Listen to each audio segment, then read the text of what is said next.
शहजादकोट में करीब एक साल कबल शहर के तकरीबन सभी मोहल्लों और गलियों में गैस की नई पाइपलाइनें बिछाई गईं, मगर जो और जिस तरह की खुदाई की गई उसने पूरे शहर का नक्शा ही बदल दिया।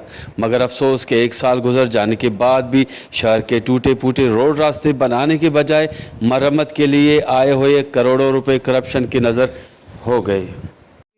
नवाज़ शरीफ लोगों की, फर्स्ट टीवी वालों की, जिन्होंने इन खास इशू पर एक आवाज़ उठाई है कि पहले गैस जो पाइपलाइन शहर में बिछा रहे थे उसने पहले सारे शहर का सत्यानाश कर दिया है।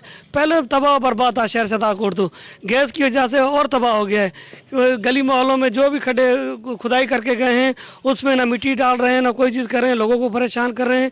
अभी मैंने कल ही वीडियो रखी है कि मेरी गली में कनेक्शन इन लोगों ने नहीं किया, सारी गली ऐसे ही पड़ी है। हालांकि उसमें 3-4 मीटर भी 1 मीटर हो फिर भी इनको जाना पड़ता है उस गली में पाइपलाइन लगाने के लिए। और शहजादकोट तो सत्यानाश कर दिया है सारे शहर का। आप किसी गली में भी जाएंगे, किसी मोहल्ले में भी जाएंगे, ना तो गैस की सहूलत है, इन्होंने खुदाई करके सारा सत्यानाश कर दिया है। हमारा आला अख्तियारों से अपील है कि खुदारा इनके खिलाफ कोई एक्शन लिया जाए।